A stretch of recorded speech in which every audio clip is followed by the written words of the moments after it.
Alors le rendez-vous Tahiti et ses îles que l'on organise aujourd'hui, en fait, c'est un rendez-vous qu'on organise tous les 2 ans.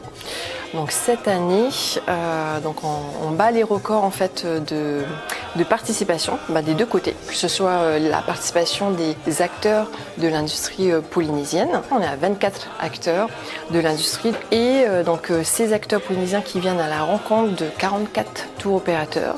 C'est vraiment une belle édition qui promet d'être rythmée, intense et riche en rencontres. La Polynésie, c'est à 17 700 km de Paris. Nous n'avons malheureusement pas l'occasion d'y aller régulièrement, enfin aussi régulièrement qu'on voudrait.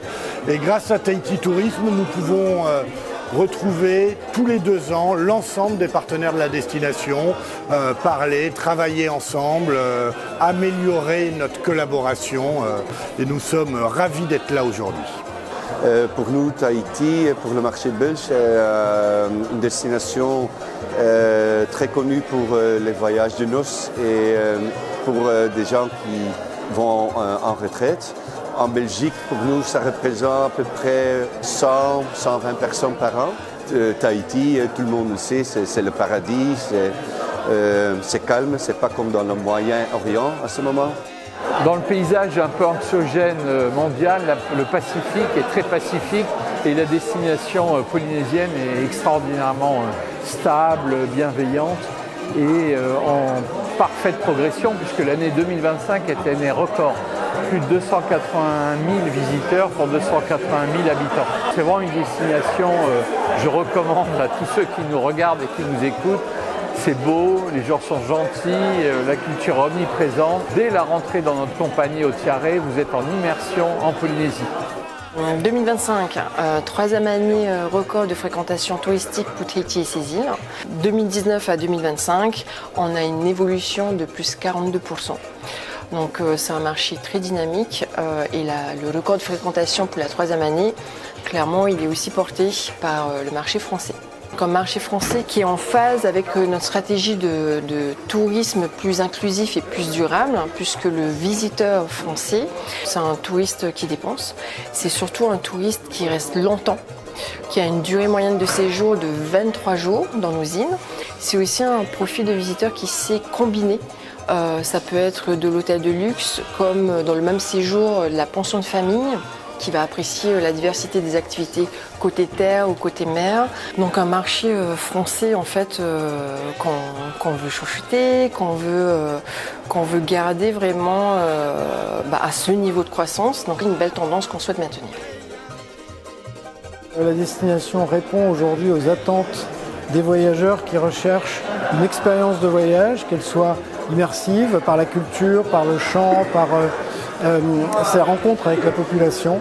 Pour toutes ces raisons, la Polynésie est une destination aujourd'hui qui est demandée et qui permet à la clientèle de trouver cette expérience de voyage qu'elle vient rechercher. Nous envoyons à peu près 800 passagers par an en Polynésie. C'est un secteur qui est effectivement très important pour nous. On a un objectif de monter à 1000 voyageurs à l'année, de continuer à promouvoir tous les archipels de la Polynésie, de toucher tous les segments de clientèle, que ce soit les personnes en voyage de noces, les plongeurs, ceux qui veulent découvrir la Polynésie, la partie culturelle, gastronomique, puis aussi effectivement avec les familles qui sont une nouvelle tendance de marché sur la destination. 2026, l'effet marquant, on va avoir une partie du parc hôtelier qui va entamer des programmes de rénovation majeure. Donc on a presque 20% du parc hôtelier qui se rénove. Donc ça c'est un signe positif en fait. Donc on réinvestit, ça bouge, on remet le produit au standard, voilà, plus de confort pour la clientèle. Et en même temps on a 3 nouveaux hôtels qui viennent aussi sur le marché, une augmentation de 9% de la capacité hôtelière. La croisière, l'année 2026 sera une année de croissance, donc là on peut anticiper déjà le nombre d'escales en hausse. Et puis 2027, déjà on va avoir 3 bateaux supplémentaires basés dans les eaux polynésiennes. Pour la croisière, c'est une augmentation de 30% de la capacité en croisière. Nous avons 6 navires au moment capacité maximum moins de 800 passagers et le navire plus petit avec moins de 500 passagers. Mais je pense que la nouvelle plus intéressante, c'est qu'on va lancer avant de la fin de l'année les nouveaux navires, le Seven Seas Prestige. Pour nous, c'est vraiment une destination iconique. On parle des itinéraires avec des ports d'embarquement et des débarquements différents, des itinéraires de 15, 20, 25 jours avec deux parts de Papeete, mais aussi avec de deux parts avec des autres îles comme les Fidji et les Hawaï. Alors on a eu une très bonne année 2025, on a fini l'année, une année record pour nos deux hôtels, une augmentation sur le marché français de 10% à peu près. L'année 2026 est un petit peu différente dans le sens où on a des rénovations sur le Sofitel de Moorea. Donc on fonctionne avec un hôtel qui a moitié d'inventaire sur l'année, donc forcément un impact sur les réservations.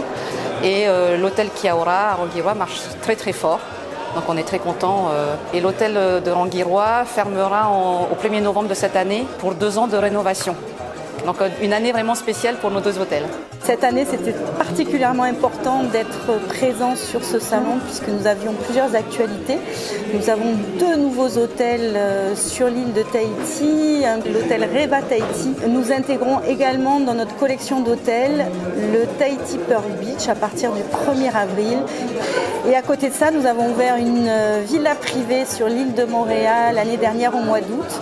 Je voulais remercier le GIE Tahiti Tourisme d'avoir organisé ce très bel événement qui était très réussi dans un très bel endroit. C'est la première fois qu'on se déplace avec mon associé Kaiulani et on est très heureux d'être présent puisque c'était un beau moment avec de belles rencontres